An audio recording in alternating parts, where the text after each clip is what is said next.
Olá, eu sou Pedro de Carmo e hoje temos mais um Commodities Insight e vamos falar um pouquinho mais sobre o milho. Fique atento às novidades que a gente está trazendo para vocês. Então, eu separei em duas partes essa apresentação, onde eu trago qual que é o cenário hoje do milho e quais que são as perspectivas para o futuro. Então, se a gente for olhar para o cenário do milho hoje, na safra passada, a gente teve um recorde de exportação. Se você observar que tanto o milho quanto o óleo de soja teve um boom de exportação. Óleo de soja a gente entende por causa talvez da questão do biodiesel, onde foi reduzido a alíquota, a porcentagem de óleo de soja que precisaria ser incluído no biodiesel, obrigatoriamente pelo governo. Aqui a gente traz alguns números de exportação. A gente observa as exportações anuais e a gente olha que nunca esteve tão bom para o produtor exportar, ou para as trades exportar, o milho do Brasil.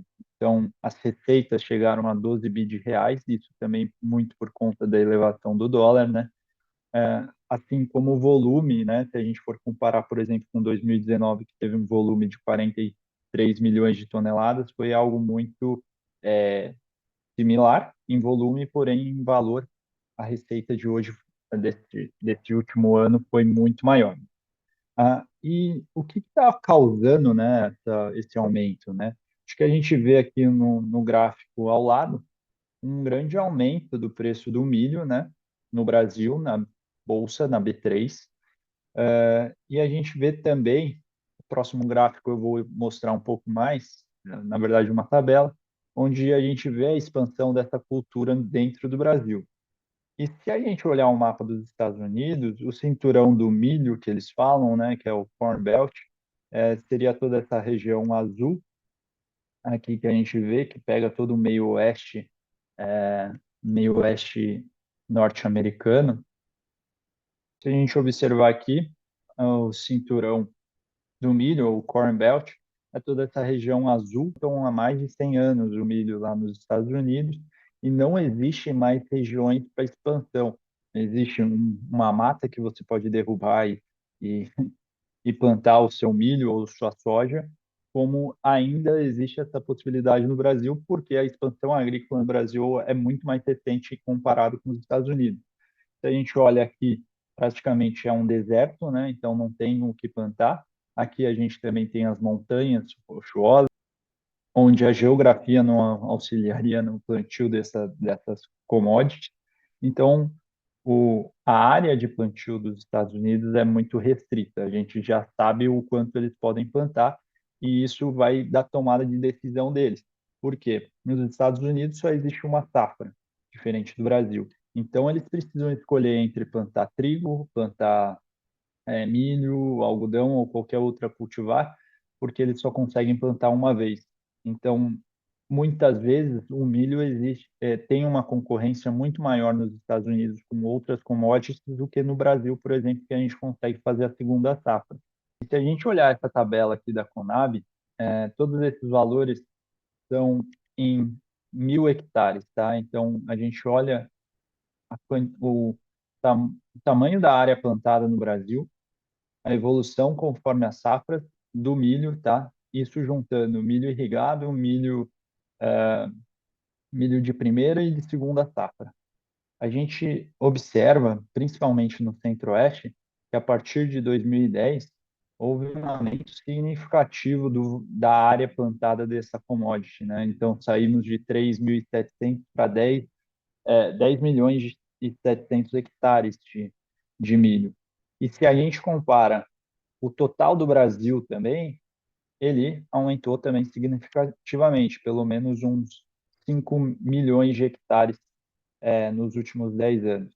Enquanto se a gente olha a área plantada nos Estados Unidos, sempre mantém naquela mesma quantidade. Então, algo ao redor de 35, 38 e não passa muito disso. Então, temos 15 mil milhões de hectares a menos do que os Estados Unidos. O clima lá também é muito mais favorável a boas produtividades, mas a tecnologia está vindo muito forte no Brasil e a gente está cada vez se tornando um player importante para esse mercado, onde hoje a gente não fala mais milho safrinha, e sim milho de segunda safra, que de fato é uma safra, né?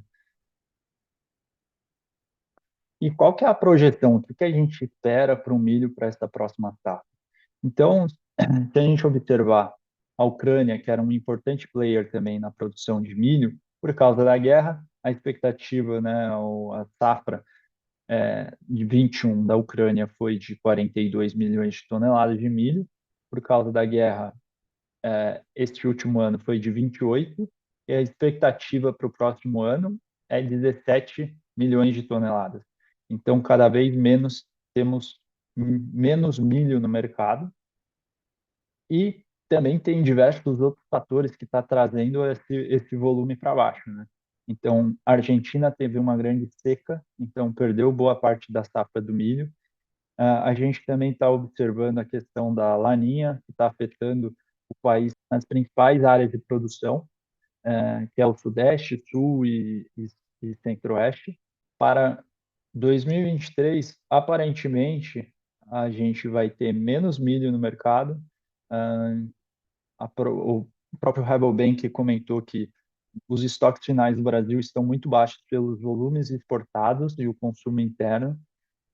A gente vê também o USDA, que é a Agência Nacional Americana de Agricultura, também trazendo para baixo as expectativas de produção e de volume de milho, tanto para exportação, importação, estoque final, tudo está reduzindo.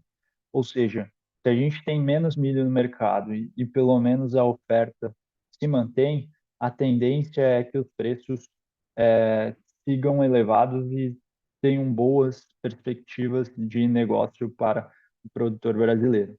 Então, caso você observe a tela, né, que a gente observa os futuros da B3 e nota que a gente tem bons preços, né, para, por exemplo, novembro, janeiro, né, já poderia fazer sentido utilizar derivativos ou até mesmo futuros para travar o seu nível de preço de venda através de derivativos. E se você quiser entender um pouquinho mais como funcionam os derivativos para fins de hedge, a gente, na Dank Consultoria, sempre tem treinamentos abertos para trabalhar e compartilhar esse conhecimento com mais pessoas. Então, caso você tenha interesse, entre no nosso site, busque próximos cursos. A gente já tem turmas abertas a partir do dia 27/2, de gestão de risco financeiro, e mais para frente um pouco a gente já tem também um curso de práticas de hedge de derivativos. Então, fique atento para essas oportunidades. Obrigado por vocês estarem aqui conosco até o momento. Se você gostou, por favor, curta ou compartilhe essa informação com pessoas que tenham interesse nesse tema. E qualquer dúvida, pode entrar em contato com a gente, que a gente pode apoiá-los. Obrigado, até a próxima.